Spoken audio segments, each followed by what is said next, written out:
এই দেশে একদিন জনসমর্থিত ব্যক্তি হিসাবে চিহ্নিত হয়েছিল, কিন্তু তারপরে তিনি গণধিকৃত এবং হিটলারের ছোট ভাই হিসাবে চিহ্নিত হয়েছেন। শেখ মুজিবুর রহমানের কথা বলছি আমি। শামসুজ্জামান দুদু, আমরা 96 সালে এই আন্দোলনটা দেখি, তত্ত্বাবধায়ক সরকারের আন্দোলন, এবং সেই আন্দোলনে কি হয়েছিল আপনারা রাজনীতিবিদরা খুব কাছ থেকে দেখেছেন। আপনারা তখন ক্ষমতাসীন, এবং পরবর্তী একটা নির্বাচন হয়েছিল, সেই নির্বাচনে বিতর্ক রয়েছে, কিন্তু নির্বাচনটা হয়েছিল মূলত তত্ত্বাবধায়ক সরকারকে বহাল রাখার জন্য।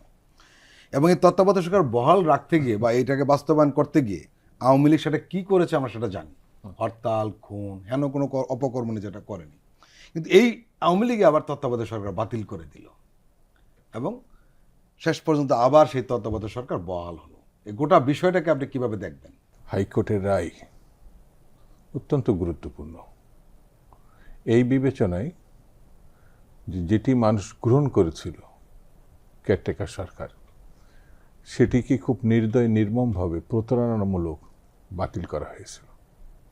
এবং যিনি বাতিল করেছিলেন, কথিত আছে সেই খায়রুল হক সাহেব শিশুদের ফান্ড থেকে প্রায় 10 থেকে 15 লাখ টাকা নিয়েছিলেন প্রধানমন্ত্রীর শিশু তহবিল থেকে। তারপরে এই রায়টা তিনি বাতিলের রায়টা ঘোষণা করেছিলেন।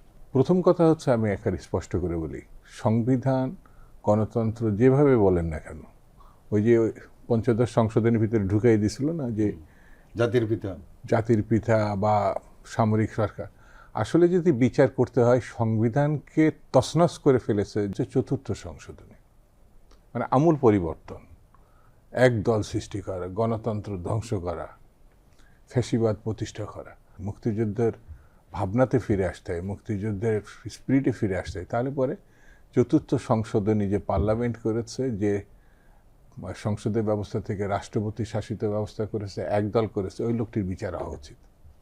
তাহলে পরে আপনি গণতন্ত্রের পবিত্রতা রক্ষার উদ্যোগ নিছেন, এটা প্রমাণ হবে। আর যতক্ষণ পর্যন্ত এটি করতে আমরা ব্যর্থ হব, ততক্ষণ তার একটা ভাষা একটা দীর্ঘ সময় তো ওই বয়ানটাকে বন্ধ করে দেওয়া হয়েছিল এবং বলা হয়েছিল রাষ্ট্রদ্রোহিতার অভিযোগ হবে যদি তাকে সমালোচনা করা হয়। ওই লোকটি, ওই মানুষটি, ওই ব্যক্তিটি এই দেশে একদিন জনসমর্থিত ব্যক্তি হিসাবে চিহ্নিত হয়েছিল, কিন্তু তারপরে তিনি গণধিকৃত এবং হিটলারের ছোট ভাই হিসাবে চিহ্নিত হয়েছেন। শেখ মুজিবুর রহমানের কথা বলছি আমি। সেটি যে কত ভয়ঙ্কর, না খেতে পেরে মানুষ দুর্ভিক্ষ কবলিত হয়ে লক্ষ লক্ষ মানুষ মারা গেছে। আপনার 40,000 বিরোধী দল রক্ষী বাহিনী বানিয়ে হত্যা করা হয়েছে নির্বিচারে। তো এই কথা বলা যাবে না।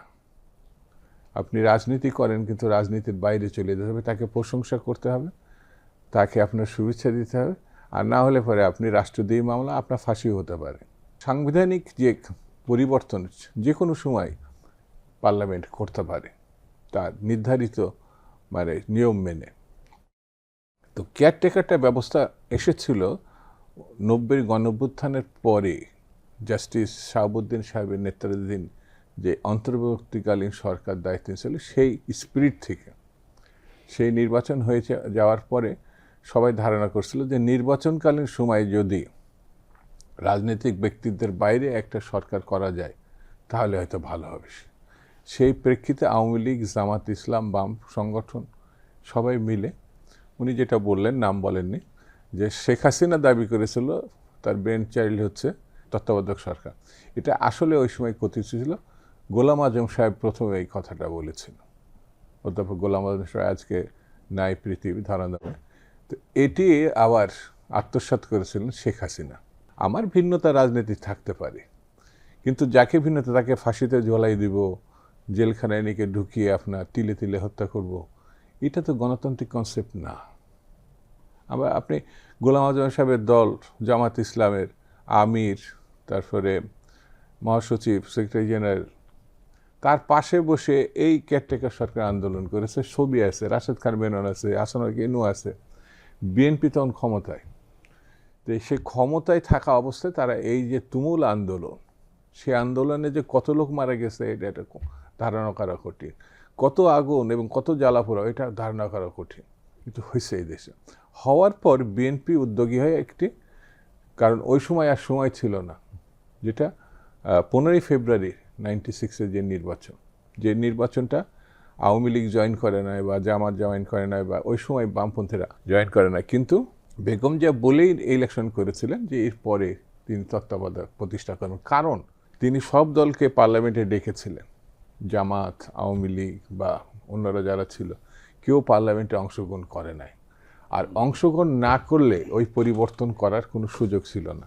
তো 15 ফেব্রুয়ারি ইলেকশন, মজার ঘটনা হচ্ছে তারা এই ইলেকশনের বিরোধিতা করেছে, কিন্তু ওই পার্লামেন্টে একটি আইন পাশ করেছে, এবং সেই সিদ্ধান্ত তারা পরে মেনে নিয়েছে। সেটা আপনার ক্যাটা, কিন্তু ওই নির্বাচন, ওই পার্লামেন্ট তারা মানে না, কিন্তু ওই সিস্টেমটা মেনে নেয়। এবং যথারীতি ইলেকশনে 25 বছর পর শেখ হাসিনা আবার নেম অফ আওয়ামী লীগ ক্ষমতায় আসেন, বেগম জিয়া অপোজিশনে যায়।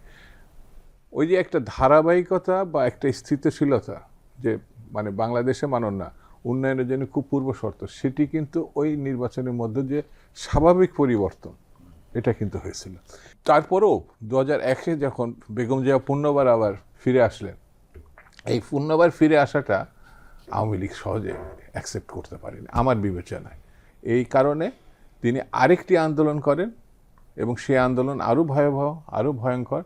এবং 1/11-এর পরে শেখ হাসিনা দাবি করেছিলেন যে এটি হচ্ছে তার আন্দোলনের ফসল, ওই সরকারকে, মঈন ফখরুদ্দিনের সরকারকে। কিন্তু পরবর্তীতে তিনি পার্লামেন্টে এসছেন, ক্ষমতায় আসছেন, এবং 3টে টার্ম না 4টা টার্ম ক্ষমতায় থাকছেন খুব কৌশলী ভূমিকা নিয়ে। সুকৌশলী বলবো না, কারণ এটি ঘৃণ্য কৌশল ছিল। পরিকল্পিতভাবে বিচার বিভাগ দখল করে নিয়ে এই কেয়ারটেকারটা সিস্টেমটা বাতিল করে দেন। বাতিল করার প্রেক্ষিতে গত 15 বছরই বিশেষ করে যেটি ধরি, তো বাংলাদেশে যত হত্যাকাণ্ড হয়েছে, গুম হয়েছে, অবিচার হয়েছে, অনিয়ম হয়েছে, কল্পনা করা কঠিন যে একটি স্বাধীন সার্বভৌম দেশে 1 সাগর রক্তের বিনিময়ে কোনো দেশ ক্ষমতায় আসার পরে বা স্বাধীন হওয়ার পরে এই ধরনের পরিস্থিতি হয়। কোনো অর্থনীতি বলে কিছু নাই, কোনো টাকা বলে কিছু নাই।